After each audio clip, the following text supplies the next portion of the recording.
आज हम बात करेंगे एक ऐसे न्यूट्रिएंट के बारे में जिसके बारे में हमने बहुत ज़्यादा सुना है, जो कि है प्रोटीन। लेकिन हमें लगता है कि ये सिर्फ जिम गोइंग लोगों के लिए ज़्यादा ज़रूरी है। आज हम बात करेंगे कि किस तरह हमें अपनी प्रोटीन रिक्वायरमेंट को कैलकुलेट कर सकते हैं और किस तरह हर मील में प्रोटीन का इस्तेमाल किया जा सकता है।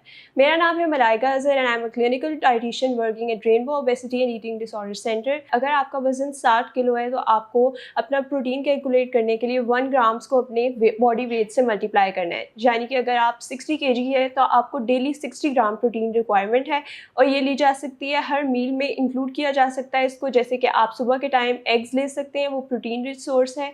दोपहर के टाइम आप दालों को इस्तेमाल कर सकते हैं और डिनर में आप चिकन या फिर मटन और बीफ भी इस्तेमाल कर सकते हैं।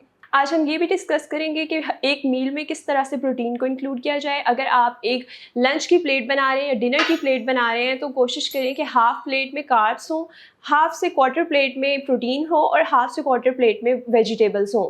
इस तरह आपका मील माइक्रोन्यूट्रिएंट रिच होगा, उसमें कार्ब्स भी चले जाएंगे और प्रोटीन भी चली जाएगी। ये मील आपको ज़्यादा देर के लिए फुल फील करवाएगा और पूरे दिन में आपको फटीग फील नहीं होगी, क्योंकि प्रोटीन की कमी की वजह से आपके बाल भी कमज़ोर हो सकते हैं, आपके नाखून जल्दी टूट सकते हैं और आपको बहुत जल्दी थकन महसूस हो सकती है। अगर आप चाहते हैं कि आपकी मील में प्रोटीन का इंटेक ज़्यादा हो तो इस रूल को ज़रूर फॉलो करें। अब हम ये बात करेंगे कि कौन से लोग हैं जिनको प्रोटीन की इंटेक बहुत ज़्यादा ज़रूरी है। सबसे पहले इसमें आते हैं जिम गोइंग लोग। जब वो लोग स्ट्रेंथ ट्रेनिंग करते हैं और मसल बिल्ड करने की कोशिश कर रहे होते हैं तब उनको अपनी प्रोटीन इंटेक बहुत ज़्यादा हाई कर देनी चाहिए ताकि मसल रिकवरी हो सके।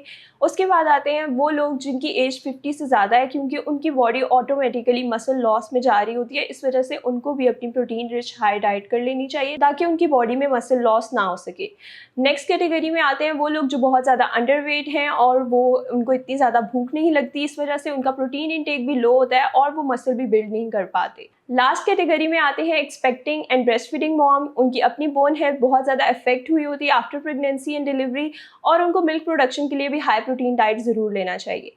अगर आप इनमें से किसी कैटेगरी में फॉल करते हैं तो ज़रूर न्यूट्रिशनिस्ट से कंसल्ट करके अपनी डाइट में हाई प्रोटीन मील्स इंक्लूड करवाएं। पाकिस्तान के टॉप डॉक्टर्स के साथ अपॉइंटमेंट बुक करें, वो भी पेशेंट फीडबैक देखते हुए।